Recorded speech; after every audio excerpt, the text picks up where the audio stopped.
Wang Shu was born November 4, 1963, in the most western part of China. He grew up during the Chinese Cultural Revolution and experienced the intentional destruction of many cultural sites and traditions in an effort to erase the past and begin a new modern and industrialized China. From a young age, he used to draw buildings and surroundings rather than people and things. He later became interested in Chinese landscape paintings because of the way they portrayed nature. Growing up, he wanted to be a writer or an artist, but his family wanted him to be an engineer because they made more money. He compromised with his family by becoming an architect. When he went to school in the 80s, architecture in China wasn't as mainstream as it is now. Therefore, many Chinese people criticized him for choosing architecture, as they were not aware of the study. During this time, Wang Shu also worked with craftsmen in order to learn about traditional construction practices. He believes in respecting the laws of nature and blending in architecture with the regional culture. He finds tradition a valuable asset to building, but is opposed to copying it.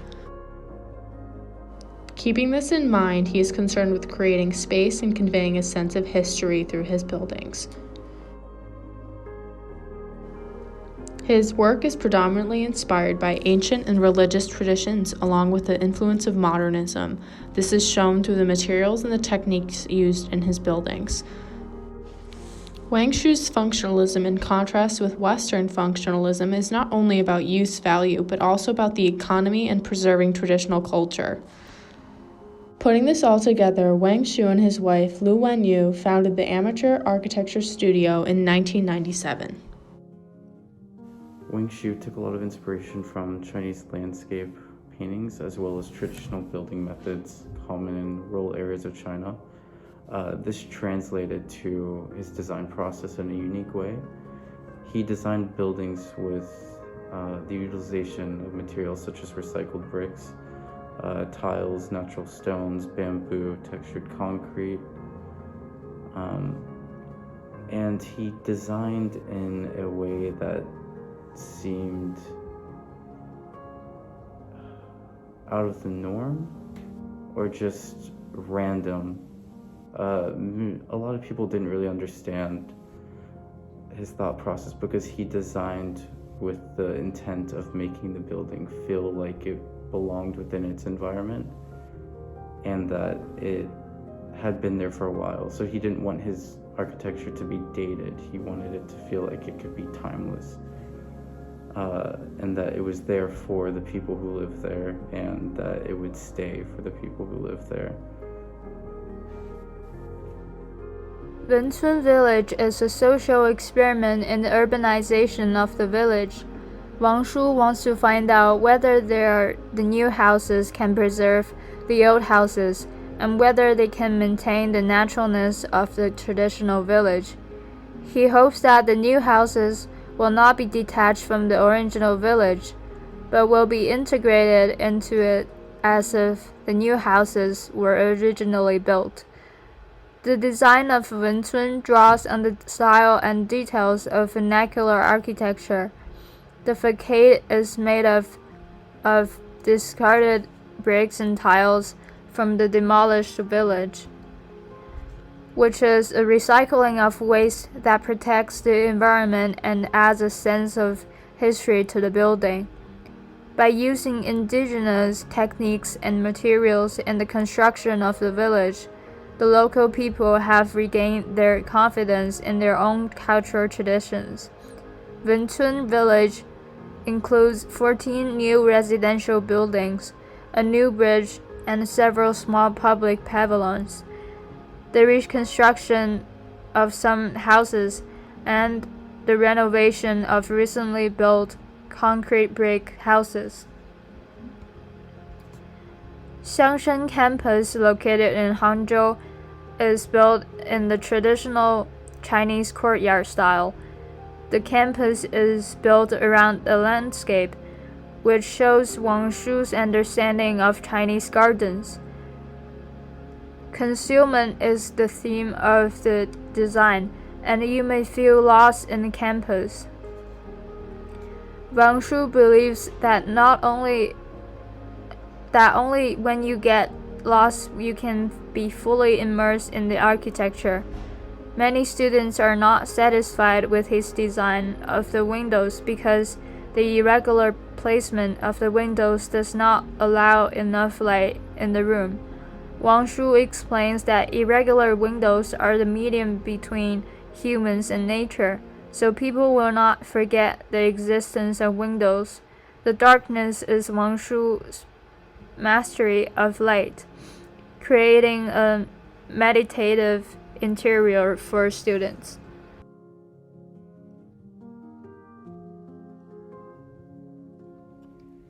In Wang Shu's self-written book, 造房子, which means building houses, he said that I refused to study those architectural theories when I was in universities, explaining his thesis concerning building as a self-appointed amateur. He constantly tries to express with brand new modern architecture concepts through traditional Chinese building materials and also traditional craftsmanship. He and his wife, Lu Wenyu, claim that buildings should not only grow with the site, but also grow with time. However, with the economic expansion and development, the demand of urban construction in China has risen sharply. His opinion to Chinese city architecture is that the development is too fast. This has caused many modern buildings to lose their traditional Chinese construction techniques and knowledge. He thinks that those flashy skyscrapers made of highly reflective curtain glass and pale steel concrete appear all the time. These buildings are almost like replicas made by production machines, he thinks. Repetitive, boring, without any sense of cultural diversity. Wang Shu's rejection of what he calls professional, soulless architecture has almost become a war cry. That kind of architecture, he believes, is ruining China. He thinks that as all villages are being demolished, the collective memories of residents, the traditional and culture that have been passed down through generations, are falling into ruins as well. He wants to change the situation of globalization, which all cities in the world look the same, because architecture also requires a unique China's cultural urban identity. architecture is not uniform but daisy. Architects admire the Western modern architecture, but the construction loses Chinese architectural identity. The mainstream aesthetic has become tall and large. Types of architecture are getting more and more, while cities are becoming more and more homogeneous because architectures do not reflect the characteristics of the cities. In Shanghai, skyscrapers over 300 meters high can be seen everywhere, such as Shanghai Tower, which was completed in recent years and did not get a good response despite the use of many high technologies. Dozens of towers have been built in the same place as Shanghai Tower.